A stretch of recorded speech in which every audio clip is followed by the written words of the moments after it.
புதுச்சேரி முதலமைச்சர் ரங்கசாமியின் 75வது பிறந்தநாளை முன்னிட்டு பிரதமர், உள்துறை அமைச்சர், தமிழக முதலமைச்சர் மற்றும் புதுச்சேரி துணைநிலை ஆளுநர், உள்துறை அமைச்சர், என்ஆர் காங்கிரஸ் மாநில செயற்குழு உறுப்பினர் அனிபால் நேரு ஆகியோர் தங்களது வாழ்த்துக்களை தெரிவித்துள்ளனர். புதுச்சேரி முதலமைச்சர் ரங்கசாமியின் 75வது பிறந்தநாள் அவரது தொண்டர்களால் கொண்டாடப்பட்டு வருகிறது. அவரது பிறந்தநாளை முன்னிட்டு பாரத பிரதமர் மோடி, உள்துறை அமைச்சர் அமித்ஷா மற்றும் தமிழக முதலமைச்சர் ஸ்டாலின் ஆகியோர் தொலைபேசி மூலம் அவருக்கு வாழ்த்துக்களை தெரிவித்துள்ளனர். இந்நிலையில் புதுச்சேரி துணைநிலை ஆளுநர் கைலாசநாதன், உள்துறை அமைச்சர் நமச்சிவாயம் குடும்பத்துடன் நேரில் சென்று தங்களது வாழ்த்துக்களை தெரிவித்தனர்.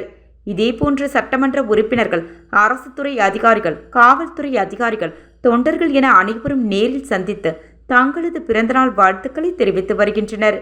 அதனைத் தொடர்ந்து முன்னாள் கவுன்சிலர்களின் கூட்டமைப்பு தலைவரும் என்ஆர் காங்கிரஸ் மாநில செயற்குழு உறுப்பினர் அனிபால் நேரு அவர்கள் நேரில் சென்று சால்வை அணிவித்து வாழ்த்துக்களை தெரிவித்தார். நிகழ்ச்சியின் போது என்ஆர் காங்கிரஸ் பிரமுகர்கள் மற்றும் ஊர் பொதுமக்கள் பலர் உடனிருந்தனர்.